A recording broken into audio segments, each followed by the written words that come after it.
Bonjour, prenez place. Étienne Boilard, Main Square. D'accord. Et Mathieu Humain, directeur marketing Main Square. Bonjour à tous. On va faire un petit juste. Ouais, exactement. Désolé. Merci de nous accueillir aujourd'hui et merci à Jérémy de nous avoir proposé d'intervenir aujourd'hui. On est vraiment très contents de vous rencontrer tous. voilà. Et donc là, c'est un cas intéressant, c'est du caritatif dont vous allez nous parler. Une opportunité caritative, une opportunité de communication et surtout une belle initiative des influenceurs qui sont nos partenaires. Ok, vous allez nous expliquer ça. Merci. Alors pour introduire ce cas et vous en parler, le mieux c'est de comprendre d'abord que c'est la rencontre entre un média, un groupe média, Main Square, une problématique de marque, le BHV Marais et son repositionnement, ainsi qu'une belle initiative d'influenceurs. Et pour l'introduire, je pense que le plus simple, c'est de présenter la vidéo qu'on a réalisée à cette occasion. Ah, pour ça, il faut avoir la vidéo.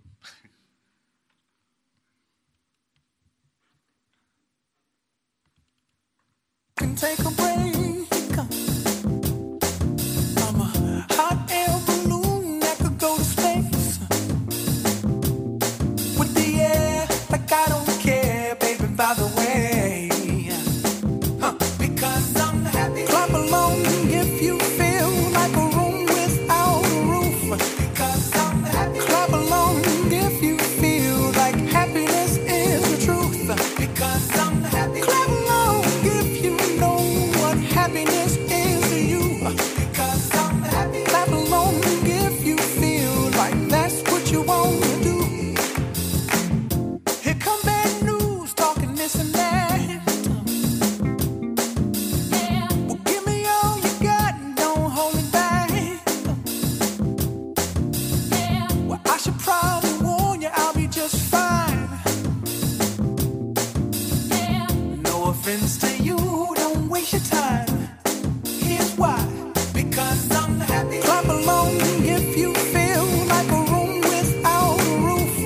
Because I'm happy. Clap along if you feel like happiness is the truth.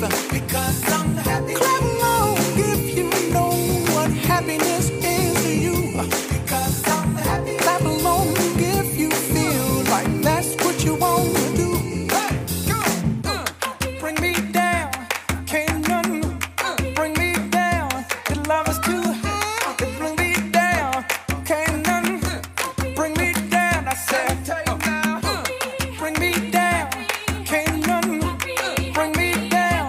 The love is too high. Bring me down, can't none bring me down. I said, because I'm happy. Clap along if you feel like a room without a roof. Because I'm happy. Clap along if you feel like happiness is the truth. Because I'm happy. Clap along if you know what happiness is to you. Hey, hey, hey. Clap along if you feel like that's what you want to do. Because I'm happy. Clap along if you feel like a room without a roof. Because I'm happy. Clap along if you feel like happiness is the truth. Because I'm happy. Clap along if you know what happiness is to you. Hey, hey. Clap along if you feel like that's what you want to do. Come on.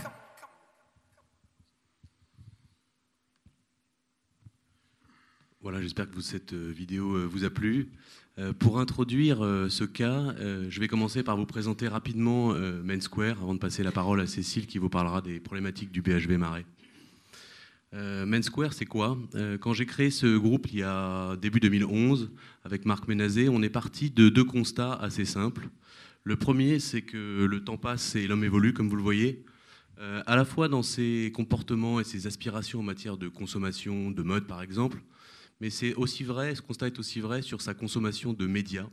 On va dire qu'il y a quelques années, l'homme cherchait plutôt à ressembler à son père et à se vieillir. Aujourd'hui, c'est plutôt l'inverse.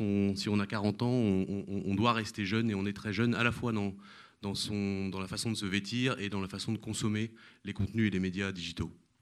Premier constat. Le deuxième, a été de dire qu'autant dans l'univers féminin, le paysage médiatique digital s'est très vite développé et a été préempté par plusieurs acteurs, dont les 3 qui sont mentionnés là, qui ont pris une place prépondérante. Autant dans l'univers des médias masculins, de par l'histoire et de la construction de ces médias, le paysage était assez pauvre et en tout cas assez morcelé, avec quelques opérateurs venant des médias traditionnels du print, qui avaient pris une petite place, et entouré d'un grand nombre de petits opérateurs, d'initiatives faites de blogueurs, d'influenceurs, de petits sites, restés indépendants et avec une taille assez relativement faible par rapport à ce que l'on voit dans les médias féminins. Notre idée a donc été de créer rapidement avec Mensquare et mensquare.com, le portail, le premier groupe média masculin. On peut peut-être tourner la page et dire en gros Mensquare c'est quoi ? C'est le premier réseau de médias masculins généralistes qui traite de 5 thématiques que sont le lifestyle, l'automobile, le divertissement, l'high-tech et le sport. Donc pour ce faire, nous avons développé nos propres marques médias que vous connaissez probablement, comme Manly dans la mode, Autonews racheté à Lagardère dans l'automobile, et plus récemment 11 Mondial que nous avons racheté l'été dernier, un magazine de foot que vous avez dû connaître probablement dans une époque passée et que nous relançons dans une version beaucoup plus moderne aujourd'hui. Donc développer nos propres médias et 2, fédérer tout un univers de sites et de belles initiatives éditoriales. On en a 60 aujourd'hui, ils représentent 10 millions de visiteurs uniques, 1 700 000 lecteurs sociaux. C'est 100 journalistes qui produisent de l'ordre de 400 contenus par jour. Voilà Mensquare aujourd'hui. C'est un groupe média qui est un carrefour d'audience qui sert à générer de l'influence et de la communication auprès des marques. Oui, peut-être. Notre vision du branded entertainment, qui est un terme pas simple à dire d'ailleurs, c'est qu'on a cette vision à travers les interrogations que beaucoup de marques nous posent. Elles viennent nous voir souvent en nous disant on a une super histoire, on a des super contenus, on a des tas de choses à raconter, aidez-nous à les éditorialiser et à les mettre en scène. Mais rarement ces mêmes marques ont intégré dans cette dimension de communication la problématique de la diffusion de ce contenu. Beaucoup viennent nous voir en nous disant racontez-moi ça, et on leur dit mais c'est bien, mais derrière comment on va le faire savoir ?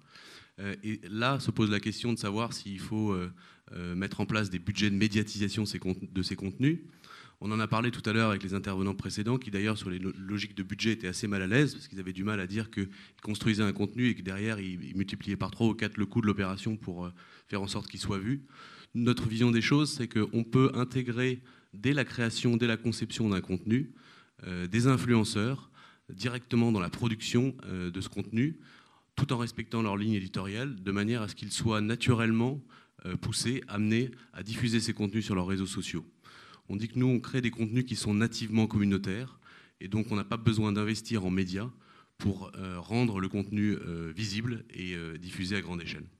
L'exemple de l'opération Happy for Charity avec le BHV Marais est l'exemple d'une opération très légère et tactique qui, avec peu de moyens, réussit à faire toucher une audience hyper qualifiée dans un délai de production extrêmement court. Je vais passer la parole à Cécile qui pourra nous exposer un petit peu l'évolution du BHV, l'évolution récente du BHV que vous avez certainement suivi. Bonjour. Et si vous ne l'avez pas complètement suivi, je vous invite d'ailleurs après à quelques mètres à aller voir le magasin. Donc en fait, la problématique, le BHV, donc devenu le BHV Marais, pourquoi ? Parce que tout simplement, on avait envie d'ancrer le magasin dans son quartier. Et au-delà du quartier, au-delà de l'aspect géographique, on voulait vraiment nourrir cet esprit qu'on a appelé l'esprit Marais, c'est-à-dire que oui, quand on explique ce que c'est le Marais, tout le monde voit très bien ce que c'est, à la fois un côté un petit peu do it yourself, un côté développer sa propre personnalité, être à la fois très tendance mais en même temps toujours un petit peu décalé, toujours un petit peu différent. Et en fait, quand on a regardé comment on faisait pour relancer ce magasin et le sortir, même si ça reste son ADN et on veut pas du tout enlever les clous, les boulons et les poignées de porte, à un moment donné, pour qu'il puisse se développer et être rentable, il fallait aussi élargir un petit peu notre offre et surtout parler à une cible, renouveler notre cible. Du coup, l'idée a été de dire, le Marais, au-delà du quartier, c'est vraiment un état d'esprit. C'est un état d'esprit qu'on peut retrouver aussi bien à Londres, à Shoreditch, à New York, à Williamsburg. Et donc, quelque part, c'est ça qu'on a envie de mettre en avant, avec bien évidemment une offre qui va avec, un discours qui va avec, une identité qui va avec. L'année dernière, donc en octobre 2013, on a lancé la nouvelle identité visuelle avec pas énormément de moyens, en fait, même si on a eu beaucoup de chance parce qu'on a été présent dans des médias, finalement, à travers des médias à la fois classiques et en même temps cette idée de se dire avec du contenu hautement viralisable, de par la façon de s'exprimer, de par les annonces elles-mêmes et de par les gens qu'on a choisis, à savoir des gens plutôt influents, que ce soit sur les réseaux sociaux ou à travers leur cercle social. Donc ça a donné cette campagne. On a eu pas mal de chance parce que on a bénéficié de pas mal de gracieux, notamment en métro, dans les couloirs de métro, ce qui nous a permis d'être assez visibles.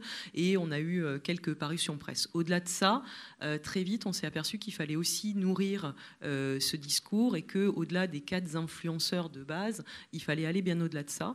Et donc, quand Main Square est venu nous voir pour nous proposer ce partenariat, on a été tout de suite séduit.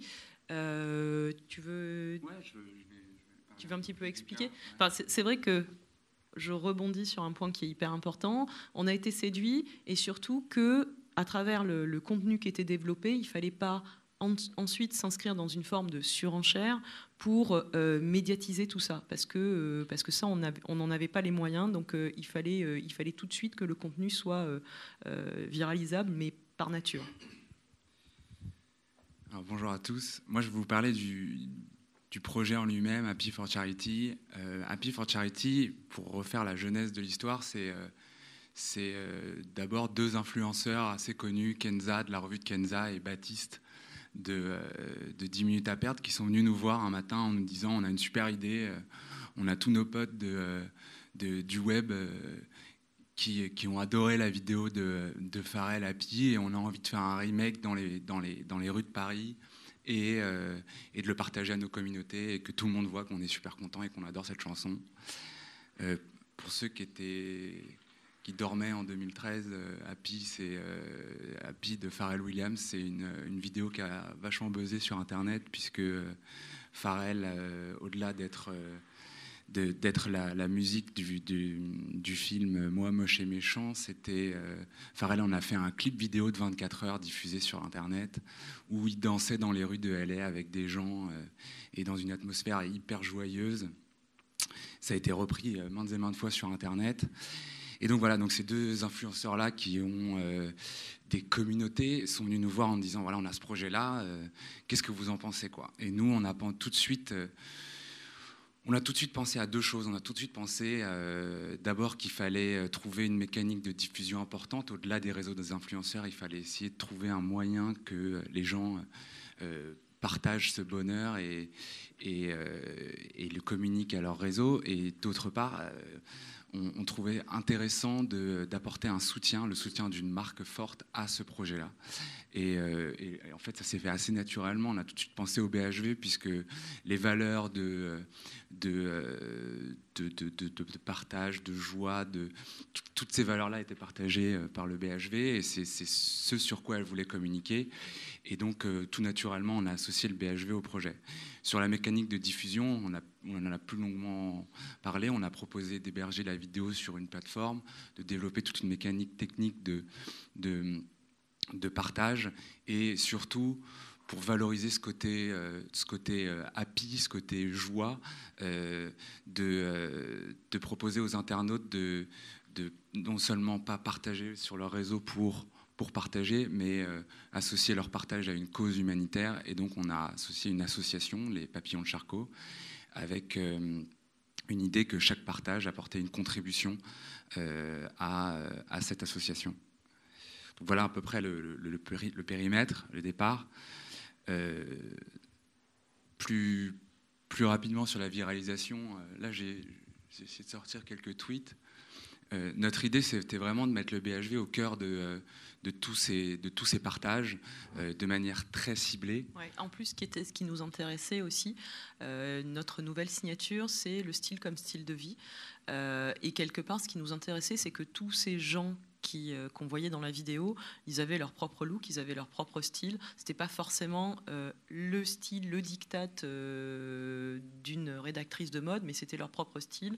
Et ça nous intéressait aussi. Forcément, c'était des gens tels qu'on pouvait les mettre en avant. On aurait pu les mettre en avant dans une pub, tels que ceux qu'on peut voir et qu'on peut croiser dans nos rayons, et qui sont assez emblématiques de ce qu'on a appelé non pas le marais, mais de cet esprit marais. Donc clairement, il y avait un côté extrêmement naturel dans le fait d'être associé à ça. Clairement. Et puis le fait de se balader dans Paris, le fait de transmettre cette joie.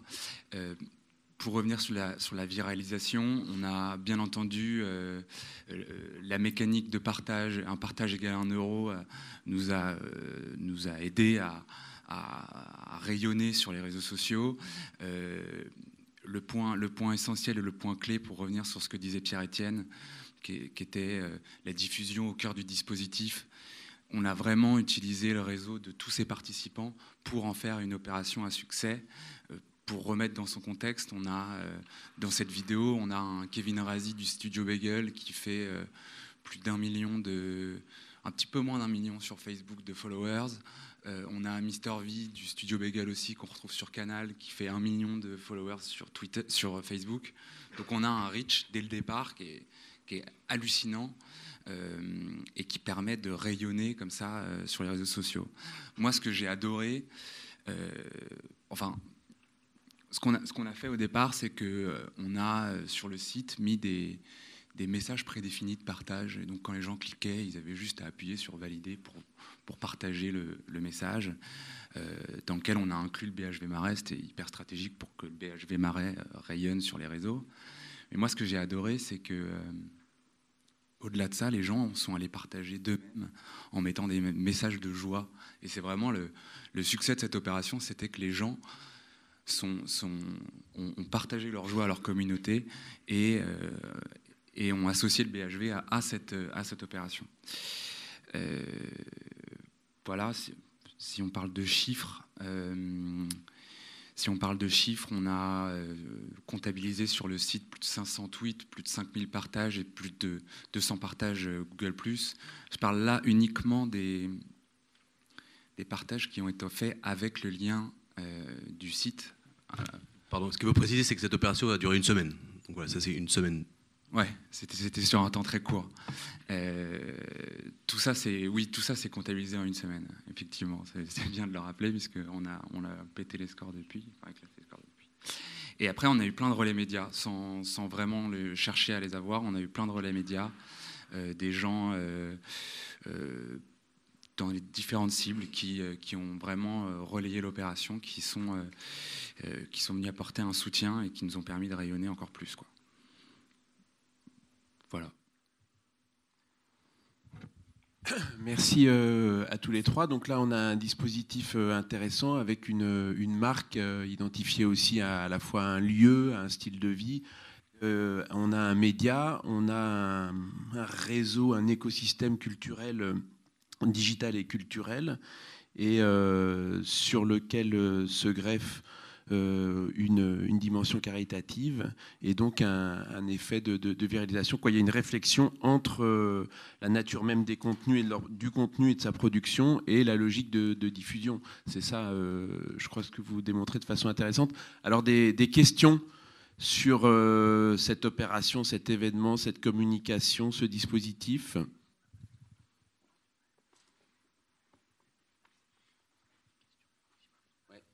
Une au moins. On me dit qu'on peut poser une question. Comment vous mesurez le succès d'une opération comme ça d'un point de vue business? Comment on mesure l'efficacité d'une opération comme celle-là du point de vue business? Alors, clairement, ce n'était pas du tout une opération qu'on a fait. Évidemment, à la fin, c'est toujours du business. Mais clairement, ce n'était pas du tout une opération business dans le sens de trafic à la base. C'était vraiment une opération d'image, une opération aussi parce que c'est vrai qu'on est en phase de relancement, donc plus de notoriété et de nourrir ce positionnement. Donc je peux pas vous dire bah oui ça a généré X ventes, etc. Parce que c'était pas le but, et deux, on n'aurait eu aucun moyen de le mesurer, c'était pas le point. En revanche, clairement, nous, le fait d'être associés et de façon quelque part, c'était quelque chose d'assez opportuniste, mais opportuniste dans le bon sens du terme, c'est-à-dire que ça coïncidait bien avec notre positionnement, avec ce qu'on avait envie de faire, et on n'a pas eu le sentiment de se greffer. Enfin, ça rentrait pas au chausse-pied. Donc pour nous, ça a été très bien d'être associé à ça, parce que ça correspondait à nos valeurs. Et après, en termes de mesures, le nombre de partages, le nombre de tweets, de retweets et de personnes qui ont été exposées à ça, quelque part, ça nous suffit. En tout cas, c'était complètement le but. Donc voilà, là, pour le coup, ça a coché toutes les croix. Dernier mot, peut-être préciser que l'objectif de cette opération s'inscrivait dans les étapes de repositionnement du BHV vers le BHV Marais, dont Cécile a parlé. Et on était à ce moment-là dans la première étape, mais on va rentrer dans la deuxième. La première étape était déjà de faire savoir à ce monde des influenceurs, à ce monde des urbains créatifs, à ce monde des gens branchés, que le BHV avait évolué, avait changé.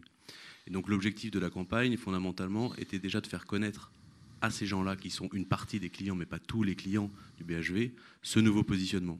L'étape 2 sera de faire connaître auprès d'un public beaucoup plus large et beaucoup plus massif cette évolution de positionnement, mais comme ces influenceurs en sont un très bon véhicule de communication, on a commencé par toucher cette cible en premier lieu. Merci beaucoup à tous les trois pour cet exposé.